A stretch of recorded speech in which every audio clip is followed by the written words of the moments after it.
No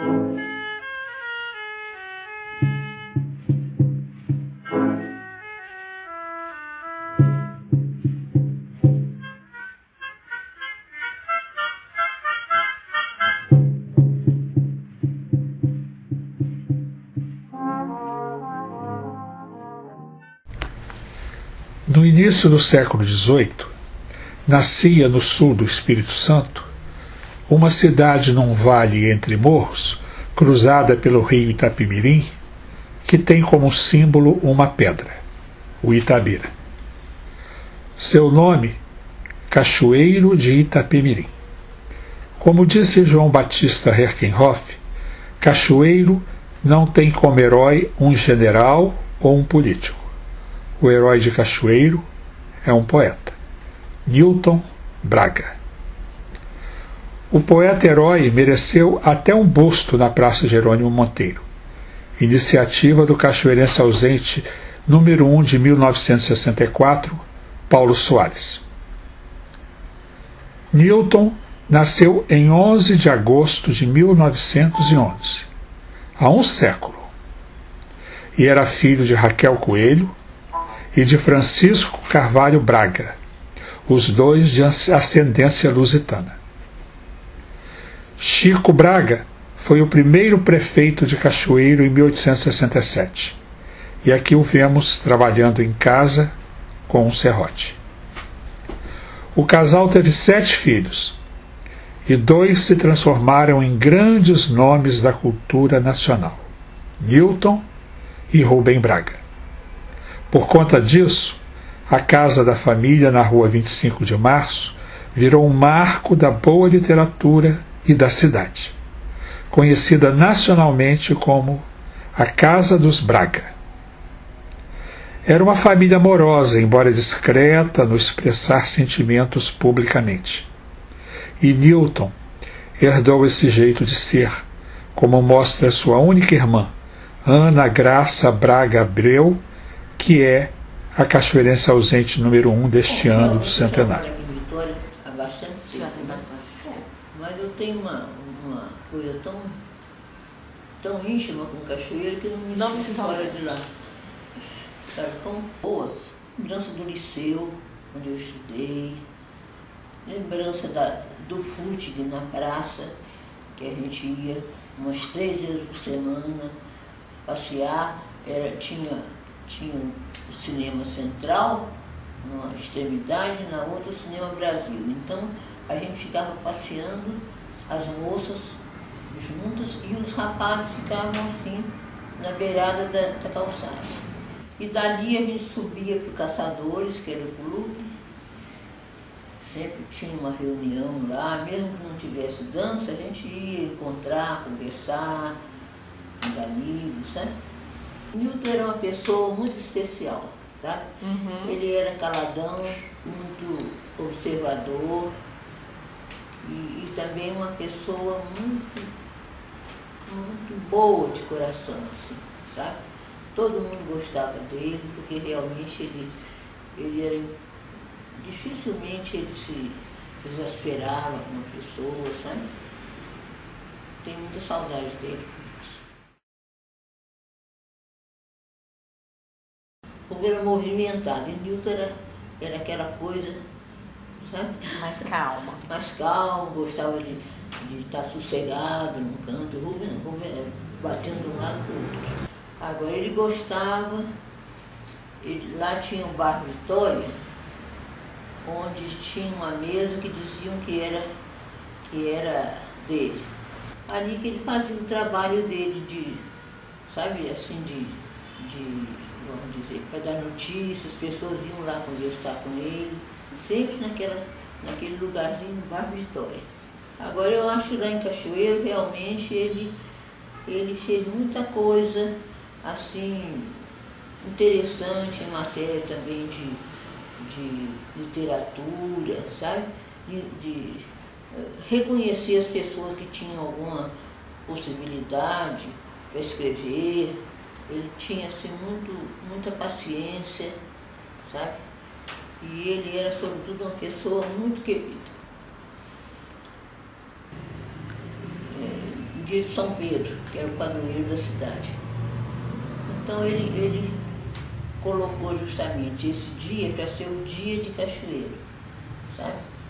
E aí então, como era fim de férias, porque era final de junho, ficou bom, porque as pessoas podiam ir, estudantes e até mesmo quem professor, alguma coisa, né?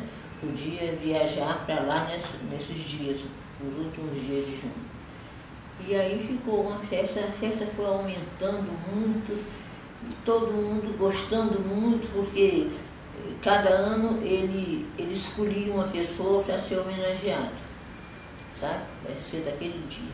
Então aquela pessoa vinha de longe, e você nem pode imaginar, vinha lá do Paraná, vinha do Nordeste, porque era a pessoa que ia ser aquele dia homenageado, né? Então isso depois criou uma situação que várias cidades do interior resolveram fazer a mesma coisa. Conta uma história, vó, de quando você falou que ele começou a morar com vocês, né? Um tempo depois, ele voltou a morar com vocês? Ele estudou em Belo Horizonte, né? Ele e Rubem.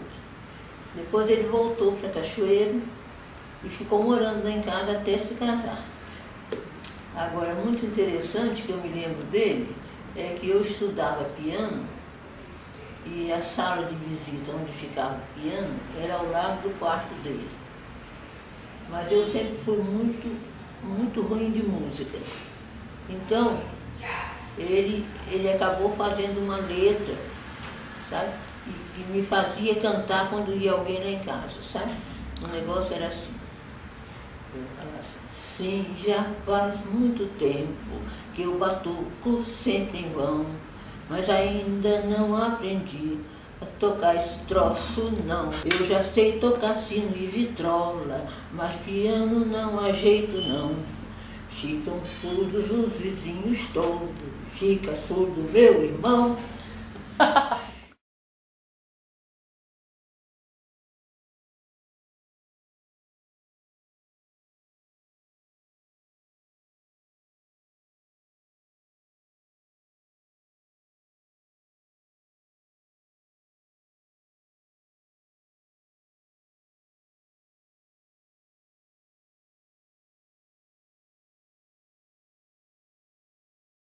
Cético, desconfia muito de coisa oferecida. Meu finado pai já dizia que mexeriqueira carregada na beira da estrada ou é azeda ou tem marimbondo. Eu também, quando um sujeito me oferece uma carona no automóvel ou no caminhão, já entro sabendo, tem porteira para eu abrir. Entre 1918 e 1925, Newton cursou o primário e o secundário em Cachoeiro e no Rio de Janeiro. Depois, foi estudar Direito em Belo Horizonte. Aqui o vemos com seu irmão Rubens e outros colegas no Colégio Pedro Palácios, em Cachoeiro. Em 1931, formou-se em Direito na capital mineira. Foi colega de turma de Tancredo Neves, Guilhermino César e Círio dos Anjos. Rubem também passou por lá, e foi Newton quem o apresentou aos escritores modernistas que com ele frequentavam o Salão Viváqua, família cachoeirense ilustre que foi viver em Belo Horizonte. É dessa época a gravação em disco de seu poema Mandinga de Nego, musicado pelo grande Eduardo Souto, na voz de Francisco Alves.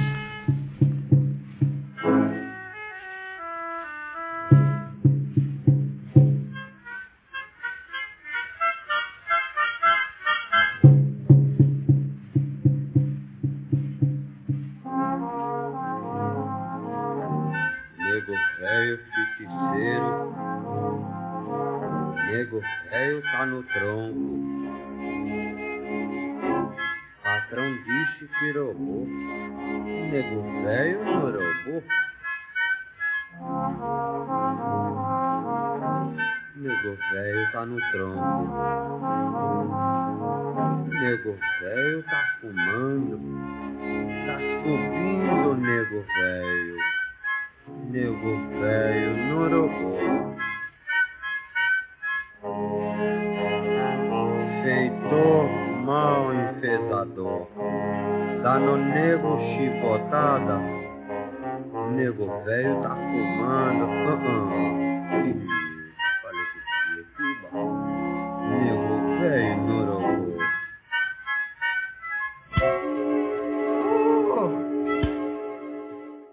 Bacharel em Direito, foi surpreendido pela morte da irmã Carmosina, em 1929, e do pai, em 1930. Retornou então a Cachoeiro, em 1932, para cuidar da mãe e das irmãs menores. Em 1934, foi nomeado professor de português no educandário celebrizado pelo nome de Liceu Muniz Freire, carreira que durou apenas 3 anos. Casa-se em 1937 com Isabel Curso da Rocha, uma moça muito bonita que era pintora, compositora e escritora. Do casamento nasceram os filhos Edson, Marília e Raquel, que herdaram os pendores literários e artísticos dos pais. Muito emocionada, a filha Marília fala do jeito carinhoso e atento de ser do seu pai, no âmbito familiar. Eu nunca vi papai rindo alto, gritando, gesticulando ou empolgado com alguma coisa. Eu acho que ele era triste por natureza. Nos seus últimos dias ele estava muito fraco e, apesar de sentir que poderia morrer a qualquer hora, foi muito difícil para mim me acostumar com sua ausência. Lembro que semanas depois de sua morte, um dia eu estava no ônibus com algum problema.